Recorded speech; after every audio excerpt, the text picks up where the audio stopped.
இடத்திற்கு மதிக்கெட்டான் சோலை என்று பெயர். கொடைக்கானல் குணா குகையின் மர்மங்களையும் உண்மைகளையும் பார்க்கலாமா வாங்க. கொடைக்கானலில் புகழ்பெற்ற சுற்றுலா தலமான குணா குகை இருக்கிறதா. முன்பு இதை பார்த்தீங்கன்னு சொன்னால் டெவில்ஸ் கிச்சன் என அழைத்தனர்.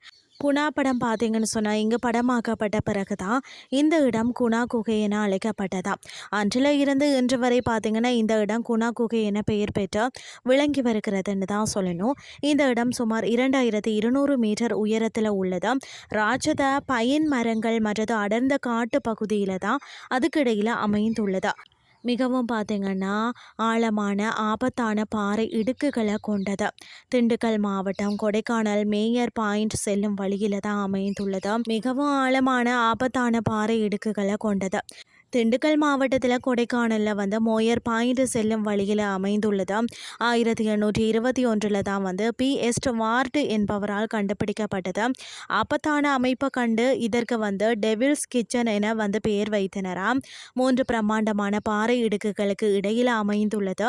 இந்த குகை மிகவும் ஆழமானது. குகையின் ஆழமான பகுதிகள் தற்போது கனமான இரும்புகள் தகடுகள் கொண்டு மூடப்பட்டுள்ளதாம். சுற்றி வர இரும்பு கம்பிகளால் வேலி அமைக்கப்பட்டுள்ளதாம். குகைகளுக்குள்ள செல்ல யாருக்குமே அனுமதி இல்லையாம். ஆனால் வெளியில இருந்து பார்த்து ரசிக்கலாமாம். காலை 9 இருந்து பார்த்தீங்கன்னா மாலை 3 மணி வரை பார்வையிட அனுமதி நேரமா. அது மட்டும் இல்லாமல் பார்த்தீங்கன்னா மூடு பனி நேரம் மழை நேரத்தில் இங்கு பார்வையிட அனுமதி இல்லையா. கொடைக்கானலில் இருந்து 10 கிலோமீட்டர் தொலைவில் அமைந்துள்ளது. சோளா மரங்கள் நிறைந்து காணப்படுகிறதா.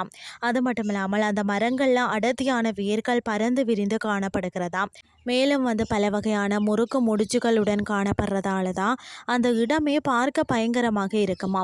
1821 ஆண்டு அமெரிக்காவை சேர்ந்த P.S. வார்டு என்பவர் இந்த இடத்தை கண்டுபிடித்தாராம். இந்து புராணங்களின்படி பாண்டவர்கள் இந்த இடங்களில் தங்கி உணவு சமைத்து சாப்பிடுவதாக புராணங்களில் வரலாறு உள்ளது. தற்போது இரும்பு தகடால் மூடப்பட்டு சுற்றிலும் வேலி அமைக்கப்பட்டுள்ளது. இங்குள்ள பைன் மரக்காடுகள் மேயர் சதுக்கம் மற்றது பார்த்திங்கன்னா தூண் பாறைகள் ஆகியவை பார்க்க வேண்டிய இடமாகும். இந்த இடங்களுக்கு அதிக அளவில் சுற்றுலா பயணிகள் வருகை தாரார்கள். இந்த இடங்கள் வனத்துறை கட்டுப்பாட்டில் உள்ளது. இந்த குகையில் இதுவரை 16 பேர் இறந்ததாக கணக்கு சொல்கிறார்கள். ஆனால் உண்மையில் 50க்கும் மேற்பட்ட நபர்கள் இறந்துள்ளார்கள் என உள்ளூர்வாசிகள் தெரிவிக்கிறார்களாம். இந்த குகை எத்தனை அடி ஆழம் உள்ளது என்பது இதுவரை கணக்கிட முடியலையாம். சுமார் 2500 அடி ஆழம் வரை இருக்கலாம் என உள்ளூர்வாசிகள் கூறுகிறார்கள். நவீன தொழில்நுட்ப கருவிகள் கொண்டு பார்வையிடும் இதன் சரியான ஆழத்தை கண்டுபிடிக்க முடியவில்லை. இந்த குகையில் விழுந்து இறந்த உடல்களை இன்னும் கண்டுபிடிக்க முடியாத நிலையில தான் உள்ளது. இதே போன்று தொப்பி பாறை பசுமை பள்ளத்தாக்கு போன்ற இடங்கள்லையும் தற்கொலை செய்து கொண்டவர்கள் அதிகம். ஆனால் அந்த இடங்களில் இறந்த சில உடல்களை கைப்பற்ற முடிந்தது. ஆனால் குணா குகையில் மட்டும்தான் இறந்த உடல்களை இதுவரை கைப்பற்ற முடியலையா. எனவே இந்த இடத்திற்கு மதிக்கட்டான் சோலை எனவும் அழைக்கிறார்கள். அதிக ஆபத்து என்று தெரிஞ்சதுக்கு பிறகு இந்த இடத்திற்கு அதிக அளவில் சுற்றுலா பயணிகள் வருகை தாரார்கள். 1955 ஆண்டு முதல்ல செண்பக நாடார் என்பவர் தான் இந்த குகையில் தவறி விழுந்து இறந்தாராம். அவர் நினைவாக இந்த இடத்துல ஒரு கல்வெட்டும் ஒரு அபாயகர அறிவிப்பும் உள்ளதாம். ஆபத்தான பகுதி என்று போட்டும் வைக்கப்பட்டிருக்கிறதா. 2006 ஆண்டு தான் கேரளாவை சேர்ந்த சுபாஷ் சந்திரன் என்பவர் இந்த குகை பள்ளத்தில் தவறி விழுந்தாராம்.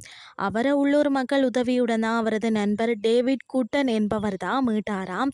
இந்த உண்மை சம்பவத்தை அடிப்படையாக கொண்டுதான் மஞ்சு மேல் பாய்ஸ் என்ற படம் எடுக்கப்பட்டதா.